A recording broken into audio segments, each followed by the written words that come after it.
여러분, 안녕하십니까?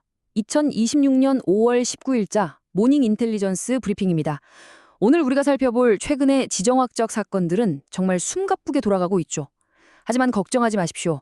복잡하게 얽혀있는 이슈들을 제가 아주 명확하고 객관적으로 팩트만 짚어서 정리해드리겠습니다. 오늘 다룰 핵심 주제들입니다. 모닝 업데이트를 시작으로 나토의 긴장 상태와 러시아의 압박, 유럽 방해군의 재편 과정, 그리고 이것이 가져올 전략적 영향, 주요 인사들의 관점, 마지막으로 향후 전망까지 쭉 이어서 살펴보겠습니다. 본격적으로 시작하기 전에 잠시 안내 말씀드리겠습니다. 오늘 브리핑은 인공지능 기반의 오픈소스 인텔리전스 프로그램인 스타일로 인텔옵스의 개발사 프로웨이브 AI와 상용 뉴스 플랫폼인 스타일로 뉴스의 후원으로 진행됩니다. 자, 그럼 본론으로 들어가 볼까요? 오늘 우리의 렌즈는 지난 2주간 전 세계의 이목이 집중된 유럽을 향합니다. 드론의 위협, 나토 내부의 묘한 균열, 그리고 멈추지 않는 러시아의 압박까지. 이 세 가지 거대한 축이 어떻게 유럽의 안보 지형을 완전히 흔들어 놓고 있는지 지금부터 확인해 보시죠. 먼저 두 번째 주제인 나토의 긴장과 러시아의 압박입니다. 이 모든 변화의 촉매제 역할을 하고 있죠. 지금 유럽은 거대한 두 가지 압박 사이에 끼어 있습니다. 한편에서는 미국과 나토 동맹국들 사이에 팽팽한 긴장감이 흐르고 있죠. 최근 미국 행정부가 유럽의 대테러 정책을 비판하면서 나토의 집단 안보 역할에 대해 강한 의문을 제기했습니다. 동맹의 균열을 암시하는 대목이죠. 그런데 다른 한편을 보면 러시아는 아예 대놓고 전략적 억제력을 과시하고 있습니다. 군사 전문가들을 통해 RS-28 사르마테 대륙간 탄도미사일과 오레슈니크 시스템의 어마어마한 파괴력을 언급하고 나섰거든요. 요약하자면 서방 내부의 결속력은 흔들리고 있는데 동쪽으로부터의 군사적 압박은 거세지는 아주 위태롭고 복합적인 상황인 겁니다. 세 번째 주제, 유럽 방위군의 재편입니다. 이런 양방향의 압박 속에서 유럽 국가들이 가만히 앉아 당하고만 있지는 않겠죠? 440억 유로, 정말 어마어마한 금액입니다. 폴란드가 최근 유럽연합 집행위원회와 맺은 대출 계약 규모인데요. 자국 군대와 방위 산업을 현대화하기 위해 이 막대한 자금을 투입하기로 한 겁니다. 이건 아주 명확한 신호입니다. 기존의 나토 우산에만 기대지 않고 최전선에 있는 국가로서 스스로 방어력을 키우겠다는 단호한 의지를 보여주는 것이죠. 이어서 주목해야 할 부분은 무려 9개에 달하는 국방 협정입니다. 최근 벨기에와 튀르키예가 한꺼번에 체결한 협정의 수인데요. 단순한 인사치레 수준이 아니라 방위산업 전반에 걸쳐 깊숙이 협력하겠다는 겁니다. 특히 벨기에는 튀르키예가 유럽연합의 국방자금 이니셔티브인 세이프 프로그램에 참여할 수 있도록 적극 밀어주기로 했습니다. 나토와 유럽연합이라는 기존의 틀을 넘어서 새로운 형태의 군사적 연대가 싹트고 있는 겁니다. 이런 굵직한 사건들이 과연 어디서 터져 나오고 있는지 각 지역별로 핵심을 짚어보겠습니다. 베를린에서는 새로운 방위 연합 구상이 나왔고 바르샤바는 방금 말씀드린 대로 천문학적인 군사 투자를 단행했습니다.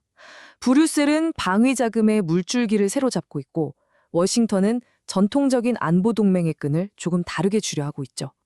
거기에 앙카라와 이스탄불의 방산 협력, 부쿠레슈티의 동부 전선 회담, 그리고 모스크바의 미사일 무력 과시까지. 지난 2주간 유럽 대륙 전체가 말 그대로 거대한 지정학적 체스판이 되어 숨가쁘게 움직인 겁니다. 네 번째 주제입니다. 방금 살펴본 이 체스판의 움직임들이 가져올 전략적 영향을 다층적으로 분석해 보겠습니다. 이 복잡한 현상은 지역, 국가, 그리고 국제적 차원으로 나눠보죠. 먼저 지역적으로 볼 때 폴란드 내에서는 막대한 유럽연합 기금을 받는 과정에서 주권과 관련된 정치적 논쟁이 불거지고 있습니다. 반면 튀르키예는 군사교육과 방산협력에서 새로운 기회를 꽉 잡았죠. 국가 차원에서는 변화가 더욱 극적입니다. 독일은 무려 2039년까지 유럽 최강의 군대를 만들겠다고 선언했습니다. 뿐만 아니라 지구 반대편에 일본과 호주까지 국방정책의 궤도를 수정하고 있죠. 결국 국제적으로 보면 우리가 굳건하다고 믿었던 전통적인 나토 체제는 거대한 도전에 직면했고 전 세계는 지금 그 어느 때보다 치열한 군비 경쟁의 소용돌이 속으로 빠져들고 있는 겁니다. 다섯 번째로 주요 관점과 언론 동향입니다. 상황을 주도하는 의사결정자들은 지금 이 사태를 어떻게 보고 있을까요? 아네레스 포그 라스무센 전 나토 사무총장의 발언에 주목해 볼 필요가 있습니다.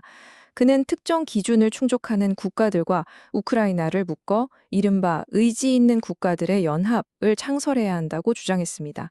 미국의 외교 정책이 예전처럼 예측 가능하지 않으니 유럽 스스로 뭉쳐서 독자적인 방어막을 구축해야 한다는 아주 구체적인 대안을 제시한 셈이죠. 하지만 반대편의 시각도 철저히 객관적으로 짚고 넘어가야 합니다. 러시아의 군사 전문가 알렉산다르 스테파노프는 RS-28 사르마트와 오레슈니크 미사일을 조합해 사용하면 유럽에 있는 나토의 군사 인프라를 완전히 무력화할 수 있다고 발언했습니다.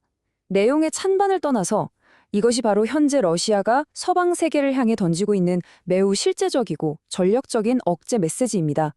우리는 이 팩트 자체를 있는 그대로 분석해야 합니다. 그렇다면 대중과 언론의 반응은 어떨까요? 방대한 데이터를 기반으로 여론의 동향을 분석해보니 흥미로운 결과가 나왔습니다. 전체 50%가 유럽연합의 독자적인 국방 통합을 긍정적으로 지지하고 있었습니다. 하지만 30%는 미국의 향후 행보와 유럽의 자립 능력에 대해 여전히 신중하거나 회의적인 반응을 보였고, 나머지 20%는 군사적 긴장에 대응하는 방어적이고 다소 도발적인 목소리였습니다. 종합해보면 유럽 스스로 힘을 키워야 한다는 쪽으로 여론의 무게추가 조심스럽게 이동하고 있다는 걸 알 수 있습니다. 어느덧 마지막 6번째 주제입니다. 향후 전망과 우리가 주목해야 할 다음 단계입니다. 앞으로 다가올 굵직한 군사, 외교적 흐름을 시간순으로 짚어드리겠습니다. 당장 2026년 중후반에는 유럽 방위연합을 띄우기 위해 베를린과 브뤼셀을 중심으로 아주 치열한 외교전이 펼쳐질 겁니다. 하반기쯤에는 유럽연합이 추진하는 공동 무기조달 프로그램이 과연 실효성이 있는지 중간 성적표가 나오겠죠. 그리고 2026년부터 2028년 사이에는 폴란드의 막대한 군사 투자가 실제 무기 배치로 이어질 것이고, 그동안 러시아 역시 신형 미사일 시스템을 계속해서 최전선에 깔아둘 겁니다. 이 타임라인만 잘 기억해 두셔도 향후 쏟아질 글로벌 뉴스들의 맥락이 선명하게 보이실 겁니다. 자, 오늘 브리핑을 마무리하면서 여러분께 질문을 하나 남기고 싶습니다. 과연 유럽이 지금 간절히 확보하려는 이 군사적 자율성이 전 세계 안보 지형을 어떻게 바꿔놓을까요? 이건 우리가 앞으로 계속 주시하고 해답을 찾아야 할 아주 중요한 과제입니다. 2026년 5월 19일자 모닝 인텔리전스 브리핑은 여기까지입니다. 오늘 다룬 이슈들에 대해 더 깊은 분석과 통찰이 필요하시다면 평소 이용하시는 플랫폼에서 스타일로 뉴스 인텔 업데이트 오디오 프로그램을 청취해 보십시오. 또한 www.stylonews.com을 방문하시면 인공지능이 제공하는 맞춤형 글로벌 뉴스를 언제든 만나보실 수 있습니다. 끝까지 함께해 주셔서 감사합니다. 평안하고 안전한 하루 보내십시오.